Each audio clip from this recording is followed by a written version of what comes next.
I still remember that morning as clearly as if it were yesterday. The air outside the courthouse was cold, sharp, and heavy with judgment. I had walked those same stone steps 1,000 times before, but never like that day. That day, I was not the woman in robes. I was just a mother, trembling beneath the weight of betrayal. She stood there waiting for me, my daughter-in-law. Her arms folded, eyes burning with pride. The same girl I had welcomed into my home, fed at my table, and called daughter. When I tried to speak, she smirked, a quiet, cruel smile that cut deeper than words ever could. "Stay out of this, Mama," she said. "This is our life now. You have no place here." Before I could respond, her hand struck my cheek, quick, sharp, humiliating. People gasped. I stood still, my heart pounded, but I did not cry. In that moment, the world went silent. Not because of the slap itself, but because of what it meant. The girl my son had chosen, the one I had blessed, now saw me as nothing more than a nuisance to be removed. I turned away quietly, clutching the edge of my shawl. My face burned, but my eyes stayed dry. If there's one thing life had taught me, it was this: tears never win respect. What she didn't know, what none of them knew, was that inside that very building, behind those heavy oak doors, I wasn't just another old woman looking for justice. I was justice. That day, I wasn't standing outside the court as a broken mother. I was walking toward my seat, the judge's chair, where truth, not pride, would have the final word. I was never a rich woman, but I built my life on honesty, hard work, and education. My late husband, God rest his soul, used to say, "Truth will never abandon a patient heart." When he passed away, my only son, Daniel, was 17. I still remember standing beside his bed that night, watching him sleep, wondering how I'd raise a boy to be a man in a world that often forgets both mothers and morals. Daniel was my pride, my joy, my reason to rise every morning before dawn. I worked 2 jobs, teaching during the day, studying law at night. It wasn't easy. There were days when I came home so tired, I could barely remove my shoes. But every time I saw Daniel studying at the table, waiting for me with a cup of tea, I felt renewed. He once told me, "Mama, one day I'll make you proud." And he did. For a long time, he truly did. Years passed. I earned my degree, slowly climbed my way into the legal world, and eventually became a judge. It wasn't because I was brilliant. It was because I refused to give up. I believed in fairness, and in giving people a voice when life silenced them. Daniel grew into a fine young man, smart, polite, ambitious. He became a civil engineer, landed a good job, and was the kind of son every mother prays for. He never raised his voice at me. He never missed my birthday. Even when he started earning well, he'd bring his paycheck to me first. "Mama," he'd say, "this is for the house. You've done enough alone." People used to call us a team, and we were, until love walked into his life. Her name was Lisa. She was bright, beautiful, confident, the kind of woman who knew her worth and wasn't afraid to show it. Daniel met her at a company conference, and within months, he told me he wanted to marry her. At first, I was happy for him. Truly. Every mother dreams of seeing her son start his own family. I remember preparing food that day, my special peanut stew, and calling my sister on the phone saying, "He's found someone. Maybe now my house will have laughter again." When I met Lisa for the first time, she was polite but distant. Her eyes scanned the room like she was measuring it. Not just the space, but the life inside it. She smiled, but it was thin, careful, almost forced. Still, I tried. I really did. I welcomed her with open arms, offered her a seat beside me, asked about her family, her dreams, her favorite foods. She answered politely, but her tone carried something cold, a kind of wall I couldn't see through. That evening, after she left, Daniel seemed quiet. I asked, "What's wrong, my son?" He said, "Nothing, Mama. Lisa just thinks we're very different. She's not used to simple things." I smiled and said, "That's fine. The heart doesn't care about what's simple or fancy. It cares about who stays when the world turns cold." But deep down, I sensed a change, a small distance forming between us. Subtle, like a thin crack in glass. Invisible at first, but growing with every little misunderstanding. After their marriage, I moved in with them for a short while, as is our tradition. The first few weeks were warm and pleasant. Lisa would cook, Daniel would laugh, and I'd sit near the window, listening to their voices echo through the house. Then slowly, things began to shift. One morning, Lisa told me, "Mama, you don't have to do the dishes. We can handle it." I smiled, grateful. The next day, she said, "Mama, maybe you should rest more. We've got everything under control." By the third week, her words turned softer but sharper. "Mama, maybe you should think about living closer to your sister. You know, have your own peace." I understood what she meant. She didn't want me there. I didn't argue. I never believed in forcing love. But what hurt wasn't her words. It was Daniel's silence. He stood there each time, watching her speak, saying nothing. Not defending me, not even looking me in the eye. That's when I realized that sometimes betrayal doesn't arrive with loud arguments. It comes quietly, in the silence of those who once promised to protect you. I left their house one rainy afternoon. Lisa stood at the door, offering a half smile. Daniel hugged me briefly, avoiding my eyes. "Mama, we'll visit soon," he said. But I knew that soon could mean forever. Back home, my small house felt both familiar and foreign. Every room carried echoes of a life I'd built for love, the kind of love that now seemed to have no home. I'd sit by the window in the evenings, watching the streetlights flicker, and whisper to myself, "He's happy, and that's enough." But it wasn't. It never is, when a mother's heart is left waiting. The months that followed were quiet. Daniel called once in a while just to check on me. "How are you, Mama?" he'd ask. And I'd always answer, "I'm fine, my son. As long as you're happy, I'm happy." It was a lie, but one every mother learns to tell. He visited less and less. At first, it was work, then travel. Then, Lisa isn't feeling well. Soon, the excuses became patterns, and patterns became silence. Every Sunday, I'd cook his favorite meal, grilled tilapia with coconut rice. I'd set the table for two, just in case. And every Sunday, I'd pack it away untouched when he didn't come. People around me noticed.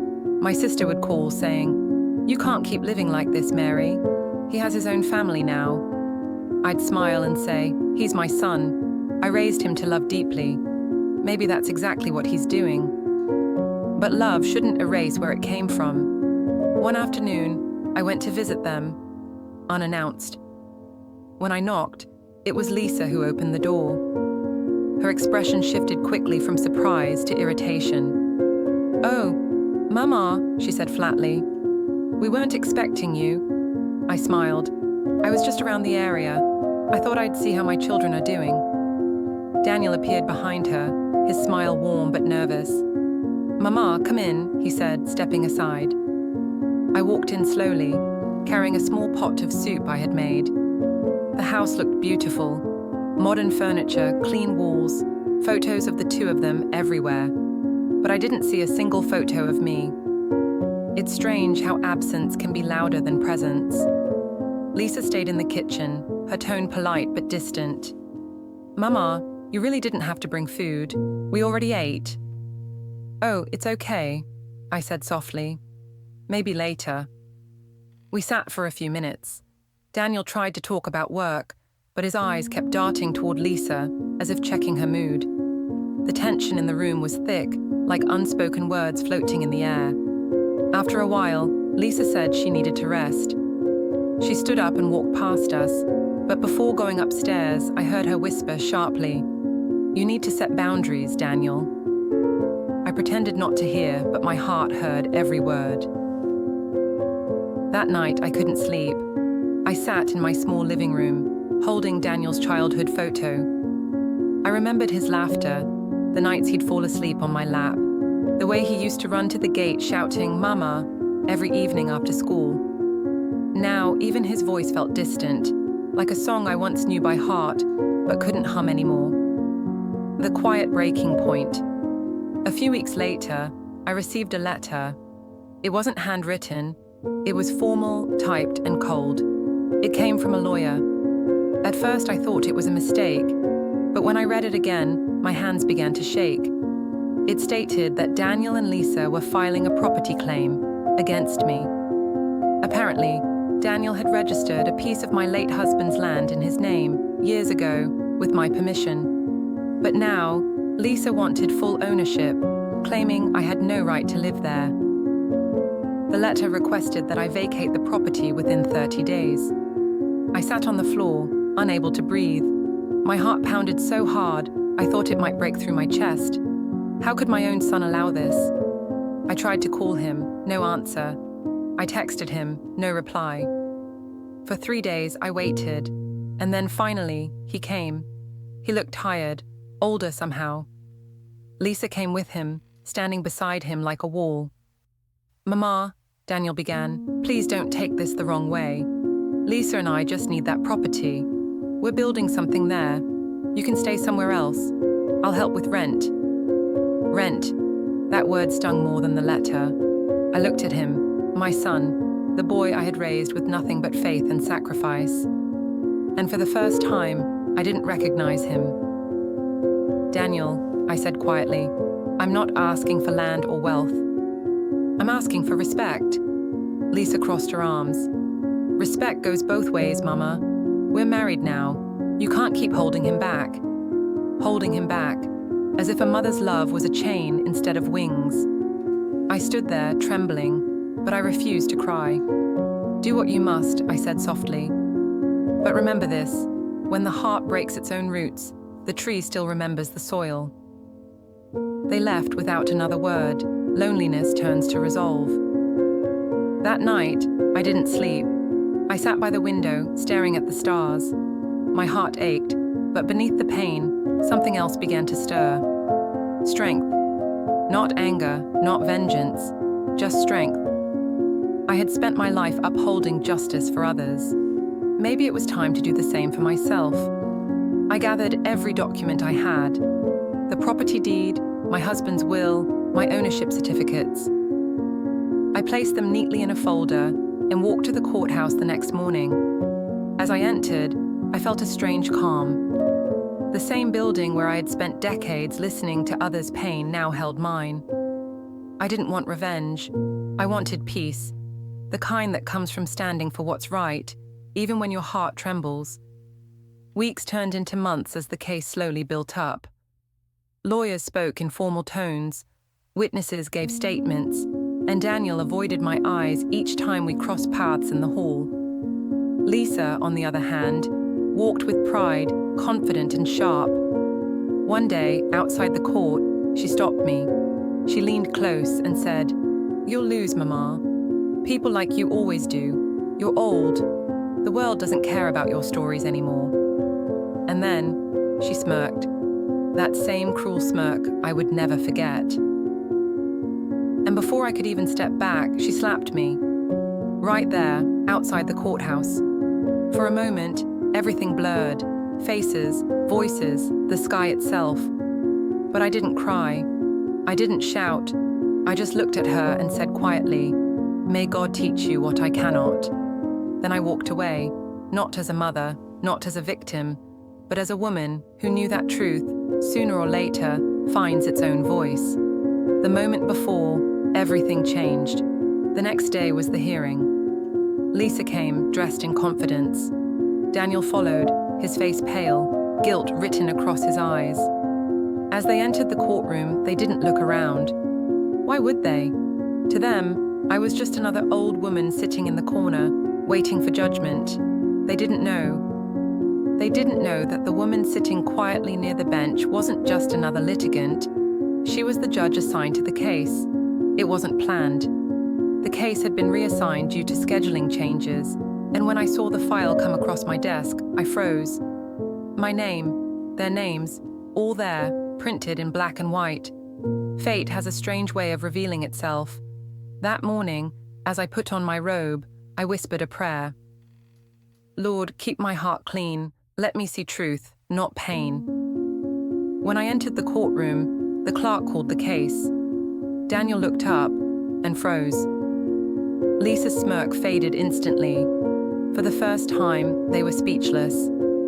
I took my seat at the bench, my voice calm, steady. Court is now in session. The courtroom fell silent. Only the echo of the clerk's voice lingered. Case number 1427, Daniel and Lisa versus Mary Johnson. Daniel's eyes widened as he stared at me in disbelief. Mama, he whispered under his breath. Lisa gripped his arm tightly, her face pale. This can't be legal, she hissed. But it was. It was fate, unplanned, unexpected, and unchangeable. I looked at them calmly, hiding the storm inside my heart. The years of sacrifice, the betrayal, the ache of motherhood, all locked behind a steady gaze. Please be seated, I said, my voice clear but soft. They obeyed. The weight of the gavel. As the lawyers began their arguments, I listened silently. The plaintiff's counsel, representing Daniel and Lisa, spoke first. He talked about property rights, inheritance, technical clauses. His words were sharp, rehearsed, polished. When he finished, my lawyer stood up, an old friend, retired but still loyal. He didn't use fancy words. He simply said, Your Honor, this case isn't about land. It's about love.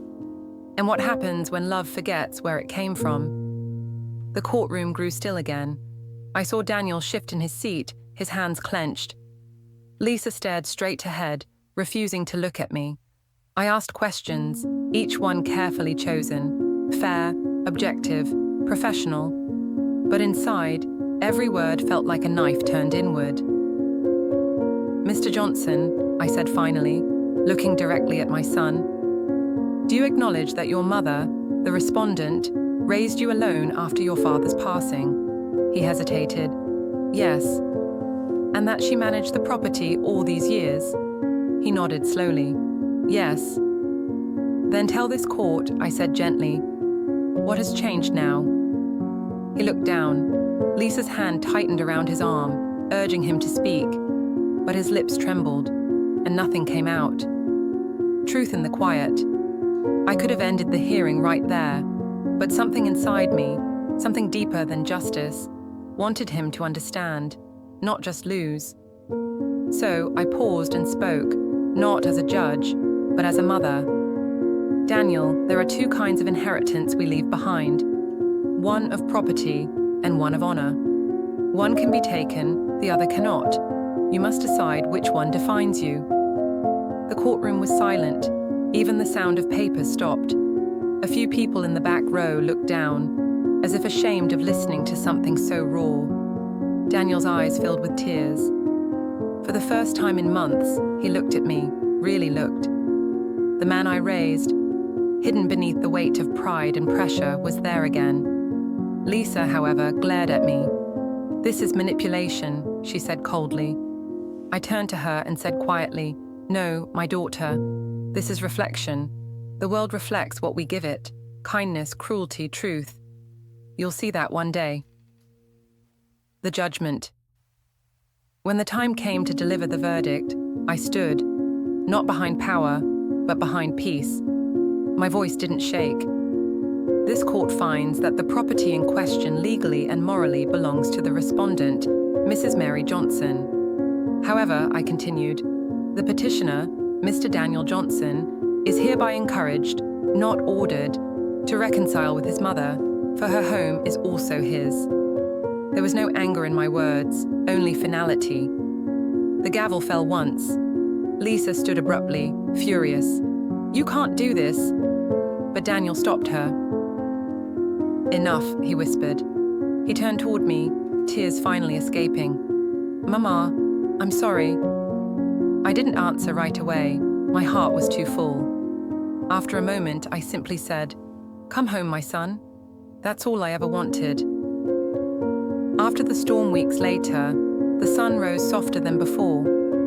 Daniel came to visit, alone this time. He sat at the same kitchen table where he used to do his homework. We didn't talk much. Words weren't needed. The silence was forgiveness enough. He helped me cook, awkwardly chopping vegetables like he did as a boy. And when we ate, he said quietly, "I see now, Mama. You weren't holding me back. You were holding me up." I smiled. "That's what mothers do, Daniel. Even when you let go, we keep holding you in prayer." Lisa never came back, but I didn't wish her harm. Some lessons life teaches in time, not through punishment, but through absence. And as I sat that night by the window, I whispered, "Justice isn't about winning. It's about restoring what love lost." After the courtroom day, life moved slower. The world that had once felt cold began to soften, little by little. For the first time in a long while, I could hear the sound of my own breathing, without pain pressing against it. The mornings were different now. No more anxious footsteps pacing around the house, no phone calls about legal documents, no voices raised in hidden corners, only the sound of the kettle whistling and the clock ticking on the wall. Ordinary sounds, but they felt like blessings. Daniel started visiting every weekend. At first, he came empty-handed and quiet. He would sit across from me, his eyes carrying both shame and hope. I never asked questions. I didn't want apologies made out of guilt. I wanted peace born from understanding. One day, as I poured him tea, he said softly, "Mama, when I stood in that courtroom, I thought I'd lost everything, but what I really lost was myself." I smiled faintly. "Sometimes, my son, you have to lose yourself to find your way home." Relearning each other. We began small, sharing meals, laughing about little things. He repaired the old garden bench that his father had built years ago. We sat there in the evenings, watching the sun disappear behind the trees. There was still distance, invisible but gentle now, like the quiet air after rain. Lisa never returned, but sometimes Daniel spoke of her. "She doesn't understand yet," he would say, eyes low. "Maybe she will one day." And I would answer, "Pray for her, not against her." Because bitterness, I learned, was another kind of prison. The letter one afternoon, as I was cleaning an old drawer, I found a letter I had written years ago, the one I had planned to leave behind if I ever left this world without making peace with Daniel. It began with the words, "My dear son, I forgive you long before you ever hurt me." I handed it to him. He read it slowly, his lips trembling. Tears fell silently onto the paper. "Mama, why didn't you tell me about this?" he asked. "Because forgiveness means nothing if it has to be proven," I said. "It's meant to be given freely." He held my hand then, the same way he used to as a child when he was afraid of thunder. The last visit, months passed. Seasons changed. Daniel received a job offer in another city. He came to tell me one evening, nervous like a boy asking permission.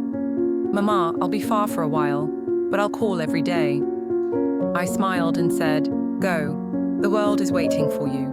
Just don't forget where your prayers come from."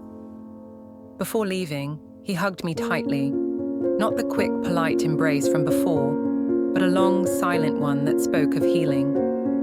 As he drove away, I stood at the window. This time, I didn't cry. Because this time, he was leaving with love, not anger. Peace in the hard days became simpler. I started teaching again, mentoring young women who had faced injustice or neglect. Whenever I looked into their eyes, I saw glimpses of my younger self, strong, hopeful, scarred, but not broken. People often asked me how I managed to forgive so much. I would tell them, forgiveness isn't forgetting, it's choosing peace over proof. Sometimes late at night, I would think about Lisa. I didn't hate her. In a strange way, she had been my greatest teacher, the one who taught me that respect can't be demanded, only earned through patience. A visit, unexpected. Nearly a year later, there was a knock on my door. When I opened it, I saw Lisa standing there. Thinner, quieter, her eyes swollen with tears. "May I come in?" she whispered. I nodded. She stood awkwardly in the living room, staring at the old photographs on the wall. Then she said, "I was wrong. I don't know how to fix it, but I had to say it." I looked at her gently. "You already started fixing it by coming here." We sat at the table, the same table where she once argued with me years ago. This time, we shared tea in silence. Forgiveness, once again, entered quietly, like sunlight through a cracked curtain. The final reflection. Now, when I look back, I see that every pain had a purpose. If Daniel hadn't turned against me, he might never have learned humility. If Lisa hadn't hurt me, I might never have learned the true depth of patience. And if I hadn't faced that courtroom as a mother, instead of just a judge, I might never have understood that justice without love is only revenge. I often tell my students now, life doesn't test your strength, it reveals it. When I walk past that old courtroom, I smile. Not because I won, but because I healed. Ending, soft closing reflection. If someone ever tells you that love is weakness, tell them my story. Tell them that love can stand in a courtroom, hold its head high, and still forgive the ones who broke it. Tell them that a mother's heart may crack, but it never truly collapses. The day I sat in that judge's chair wasn't a day of revenge. It was a day of release. I freed myself, my son, and even the woman who once slapped me. Because in the end, power isn't in judgment, it's in mercy.